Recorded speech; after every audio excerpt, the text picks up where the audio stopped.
So I was lucky enough to receive a review copy of Blossom Tales: The Sleeping Kingdom by Castle Pixel, and this is a game that is quite definitely a Zelda clone. They make no attempt to hide the fact that it's a Zelda clone. They even refer to Zelda kind of in a joke at the beginning of the game. And I'm glad that they decided to make a Zelda clone. And when I say Zelda clone, I suppose I should probably clarify. It's Zelda Link to the Past style of Zelda. And it's really well done. I'm having a lot of fun with it.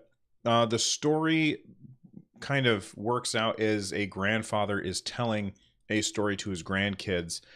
The dialogue between the grandfather and the grandkids seems pretty genuine, although sometimes it gets a little repetitive. Like when you die, the grandfather will say, "Oh, I was thinking of an old war buddy," and then he'll cry a little, or he'll say, "Oh, but that's not what really happened," or "Hey, did I fool you, kids?" And if you get into a spot where you die often, which will happen, you'll see those same messages over and over. But for the most part, the dialogue feels pretty genuine.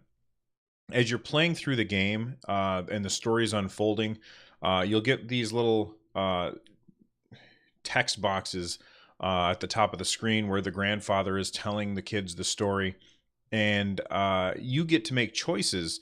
So the grandfather is, it's clear that the grandfather is making up this story as he goes along, and then his grandkids will interject and interrupt and say, well, what if we have this be a pirate queen instead?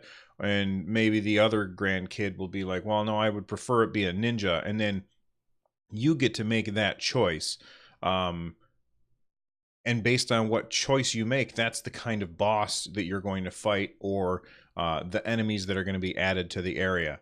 And I think that that's really cool. I like that mechanic. It probably doesn't influence the game all that much. My guess is if I played through the game a second time and I chose the ninja, or I'm sorry, and I chose the pirate queen instead of the ninja bandit, then my guess is the fight would probably look the same, except for the sprite work would be different. I haven't done that, so I'm not sure.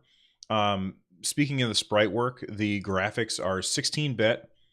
I feel like they've, and I don't know if this is something that's true or not, but when I played Zelda and when I played other 16-bit games back in the day, um, what I noticed when I'm playing this is that the colors are so much more vibrant. And I don't know if that's because the game or the graphics are actually better now, because this is a 16-bit style game, but the colors just pop off the screen. They're super bright and vibrant colors, and I really, really like it.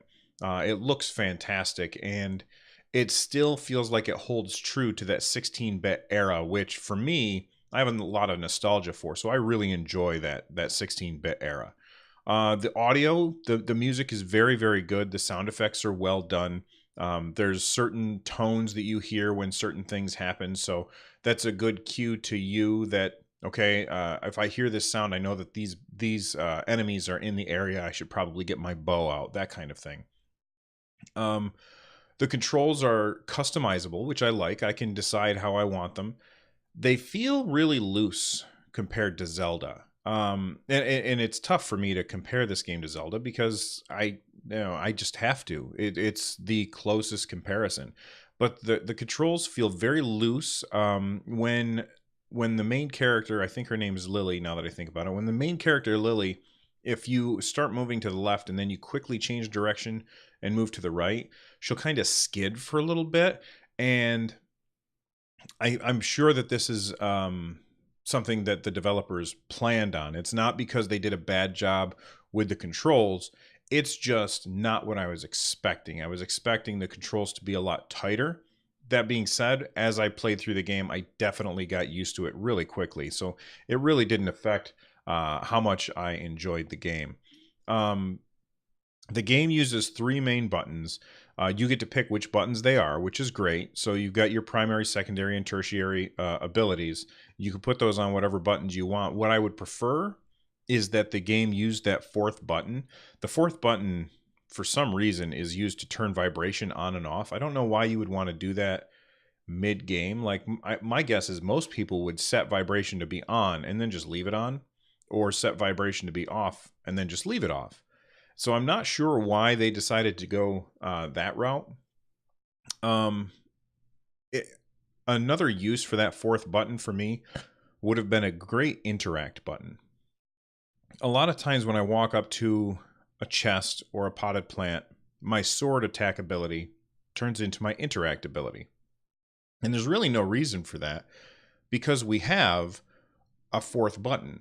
So that should have been the interact ability, and I feel like I'm nitpicking here. The game is very, very good, and I'm nitpicking at these little things that I would have changed, but I have had so much fun playing the game. Something else that drove me a little batty, and again, this is because I have played Link to the Past so many times, is that I wish I could throw the boomerang at an angle. You can only throw the boomerang up, down, left, or right. You can't throw it like between them. And quite often I'll see a monster and they'll be just up and to the left of me, and I'll try and throw it at them because my brain, after playing so much Zelda, will tell me, yeah, you can do that, but you can't do it in this game. It only goes in 90-degree angles, basically, which is a little frustrating, but again, nitpicking. The boss fights overall are really, really fun. Some of them are extremely challenging, and you should expect to die a lot. I had to change up what weapons I was using for a few of them. So, like, most of the time I had gotten into the habit of always having my arrows and bombs on my buttons, and I really wasn't using my shield all that much. And then I came up against a boss, and after dying 3 or 4 times to it, I finally decided, you know what, why don't I try using the shield on this boss? And sure enough, I was able to take him down first try. Keep in mind that I had seen all of the mechanics for the boss quite a few times after that. But switching your weapons around definitely helps. So if you're one of those people that always kind of settles in to use the same things all the time, you're definitely going to want to change up how you play based on what kind of enemies are around. Some other parts of the game can be a real challenge, especially some of these floor puzzles. They'll have these floor puzzles where as you walk in, as you step over these tiles, they'll change color. And if you touch one of those, one of the certain color tiles, it sends you back to the beginning. So you can touch each tile only once, and you have to switch all of the tiles over to the correct color in order to open a door or to have a chest show up or something like that. And some of those I did probably 15, 16 times before I figured out, although some of those times was because I was using the joystick instead of the D-pad. I would highly recommend that you use the D-pad when you're doing these floor tiles, because you're much more likely to be more precise in your movements. So that's just a helpful hint from me. Good news, when you die in a dungeon, and you're going to, you go back to the beginning, which is very punishing. However, everything that you've unlocked on your way through the dungeon so far will stay unlocked. So there'll still be enemies in your way, but all of the gates that you've opened or switches that you've switched will be unlocked, so you don't have to take the long way to get there. You can usually find your way much faster, but you will die in dungeons quite a bit, and be ready to go back through. Now, there are some checkpoints as you progress through a dungeon. So you'll get to certain points and you'll be able to, if you die, you won't go all the way back to the beginning, but they seem pretty far apart, these checkpoints. So be ready to traverse the dungeons quite a bit, and you're going to become really adept at remembering your path that you need to get through in order to get back to where you were when you died, especially in some particular rooms. Overall for the game, there's collectibles. So if you're one of those people who likes to go through and collect everything that's in a game, you are definitely going to have a lot to do. that's not really what I do. I tend to just kind of find stuff, and if I find everything, then I find everything. But for the most part, I don't go out looking for things like that. Um, so it's going to take me a lot less time to beat the game than somebody who is like a 100 percenter, which is not what I ever do. Um, in the game, if you one more nitpick, I really wish that there was a quest log. The game has a log of everything that's said in the game, which is fantastic for people like me who jump from game to game to game, and then you come back to Blossom Tales and you're like, what was I working on? Oh yeah, this. The only issue is if there were a real quest log that would list all of the side quests that you have. So like I've picked up a few side quests where I became a mail carrier and I have to take letters to certain people. And once I pick up that mail, I don't know where I'm supposed to take it anymore. It's not listed except for in the game log, but that's with everything else. So anytime that you talk to somebody, their dialogue goes into that log, and it can be a real bear to search through all that stuff to try and find whatever it is that you were, whatever your job was. So between having to find a skull for William and deliver letters to Jennifer or bring mushroom soup to that one guy in that one place that I can't remember, it can be a bit much to keep track of. So what I've taken to doing is whenever I think that something is going to be important, I just use the Switch's built-in screenshot function, and I just hold down that button. It takes a screenshot, and then I can look at that later. It'd be better if it was in game, because then I wouldn't have to go back to the home menu of the Switch in order to check and see what it is that I'm supposed to do with this mushroom soup.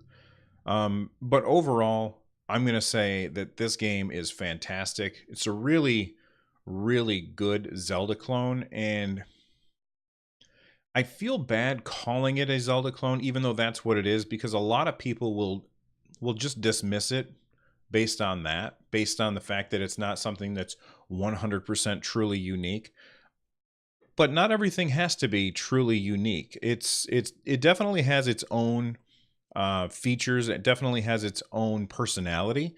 But at the end of the day, it is a Link to the Past clone, and it's a very, very good one. So if you enjoy A Link to the Past, you're definitely going to enjoy Blossom Tales.